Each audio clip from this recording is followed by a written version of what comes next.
बाळ, फ्रीजमधून श्रीखंड काढ ना. आम्ही पूर्वी घरीच बनवायचो श्रीखंड. त्याची चवच वेगळी होती. आता काय सगळं रेडीमेड. आजी, हे श्रीखंड खाऊन बघ. आज तुझ्या आईनं घरीच बनवलं की काय?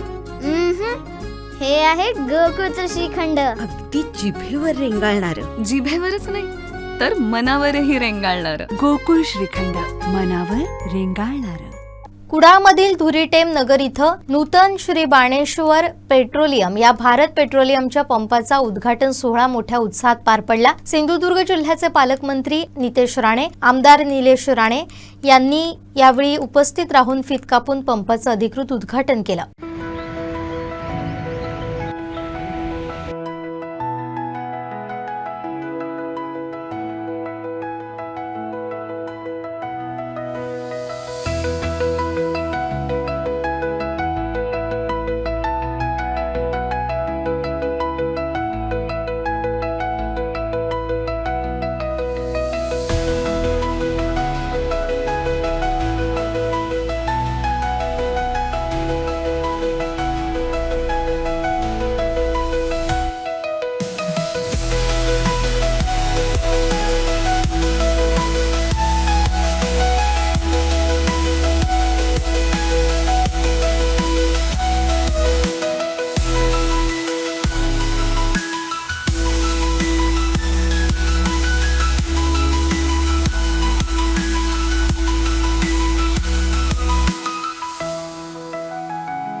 सन्माननीय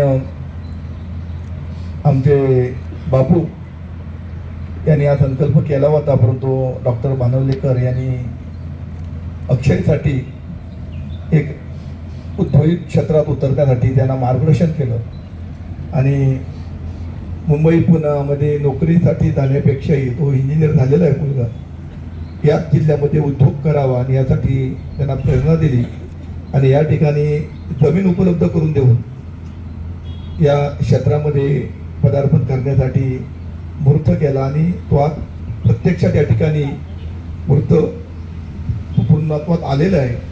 आणि आनंदाचा क्षण म्हणजे सन्माननीय राणे साहेबांचे दोन्ही चिरंजीव या पेट्रोल पंपाच्या उद्घाटन प्रसंगी या ठिकाणी उपस्थित राहिले आणि त्यांच्या शुभ हस्ते हा पेट्रोल पंपाचं उद्घाटन होतो आहे.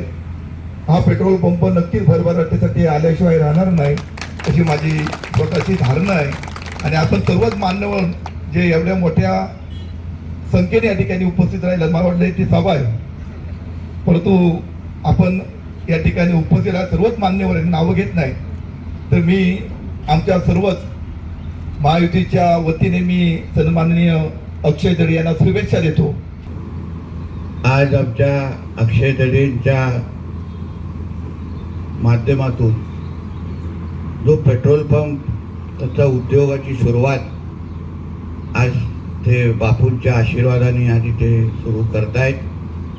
त्यांना शुभेच्छा देण्यासाठी आम्ही राणे कुटुंबे म्हणून आणि आमचे सहकारी म्हणून इथे आवर्जून उपस्थित आहोत. हा आमच्यासाठी राजकीय कार्यक्रम नाही आहे, पण आमच्यासाठी एक कौटुंबिक कार्यक्रम म्हणून मी आणि निलेशजी आवर्जून इथे आम्ही उपस्थित आहोत. कारण का बापूंचा आशीर्वाद मार्गदर्शन हे आम्हाला दोघांनाही आणि आम्हाला राणे कुटुंबाबरोबर नेहमीच असतं आणि म्हणून आमच्या घरातला एक लहान भाऊ म्हणून अक्षय जो एक नवीन सुरुवात करतोय त्याला शुभेच्छा देण्यासाठी मी आणि निलेशजी आवर्जून इथे आम्ही उपस्थित झालेलो आहे. याही पुढे मला वाटतं नेहमी राणेसाहेबांनी आपल्या सिंधुदुर्गातल्या कोकणातल्या तरुणांनी नोकरी करण्यापेक्षा नोकरी देणं हे नेहमी त्यांनी स्वीकारून आपली वाटचाल केली पाहिजे आणि त्याच मार्गावर आमचा अक्षय या चालण्याची सुरुवात करतो आहे आणि म्हणून एक अतिशय चांगलं काम ते सुरुवात तो ह्या निमित्ताने करतो आहे. कुठल्याही अडीअडचणी संदर्भात किंवा कुठल्याही प्रश्नांच्या बाबतीमध्ये त्यांनी चिंता करू नये, कारण का आम्ही सगळेजणच त्याच्याबरोबर पहिल्यापासूनही उभे आहोत आणि ह्याही पुढे आम्ही आमच्या त्या अक्षयच्या बरोबर अतिशय ताकदीने आम्ही सगळे इथे उभे आहोत। आजच्या त्याच्या ह्या नवीन सुरुवातीसाठी आम्ही आमच्या सगळ्यांच्या वतीने मी मनापासून शुभेच्छा देतो। इथेच थांबतो। धन्यवाद।